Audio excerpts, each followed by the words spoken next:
Speaker, আপনি যদি একটি মিনিট সময় বাড়িয়ে দেন, আমি সমাজ কল্যাণ মন্ত্রণালয়ের পক্ষ থেকে কয়েকজন যারা আমাদের এখানে নোটিশ দিয়েছিলেন কিন্তু নোটিশগুলো গৃহীত হয়নি, প্রতিবন্ধীদের নিয়ে একটি প্রশ্ন উত্থাপন করেছিলেন যে তার এলাকাতে প্রতিবন্ধীদের সম্পর্কে কি ধরনের ব্যবস্থা গ্রহণ করা হচ্ছে। স্পিকার, আমি আপনার মাধ্যমে এই মহান সংসদের সকল সদস্যবৃন্দ যারা আছেন এবং সারা বাংলাদেশকে জানাতে চাই যে বর্তমান সরকারের মাননীয় প্রধানমন্ত্রী জনাব তারেক তিনি প্রতিবন্ধী যারা আছেন এই প্রতিবন্ধিতাকে কোনোভাবেই বোঝা না, সম্পদ হিসেবে নির্মাণ করার জন্য এবং সম্পদ হিসেবে বাংলাদেশে প্রতিষ্ঠিত করার জন্য একটি স্টিয়ারিং কমিটি গঠন করেছেন, যে স্টিয়ারিং কমিটির সভাপতি মাননীয় প্রধানমন্ত্রী নিজে, এবং এখন পর্যন্ত 8টি মন্ত্রণালয়ের প্রতিমন্ত্রীদেরকে সদস্য হিসেবে চিহ্নিত করে এই স্টিয়ারিং কমিটিটি গঠন করা হয়েছে। যে স্টিয়ারিং কমিটির কেবল এবং কেবলমাত্র উদ্দেশ্য হচ্ছে যে প্রতিবন্ধিতা নিয়ে যারা জন্মগ্রহণ করেছেন এবং পর্যায়ক্রমে যারা প্যারালাইজড অথবা অন্যান্য অসুখের মাধ্যমে প্রতিবন্ধিতা অর্জন করেছেন তাদের প্রত্যেকের জীবন এবং জীবন মানকে যেন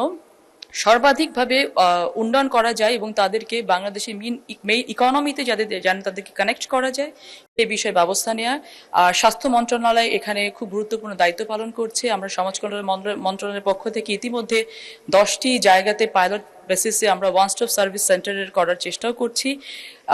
বর্তমান সরকারের যে প্রচেষ্টা রয়েছে এটা কেবলমাত্র প্রতিবন্ধী না, মহিলাদের ক্ষেত্রেও মাননীয় স্পিকার অত্যন্ত গুরুত্বপূর্ণ বেশ কয়েকটা কাজ আমরা হাতে নিয়েছি। আশা করছি যে ভবিষ্যতে আপনারা অচিরেই দেখতে পারবেন যে কতটুকু আমরা অগ্রগতি করতে পেরেছি। আপনাকে অসংখ্য ধন্যবাদ মাননীয় স্পিকার।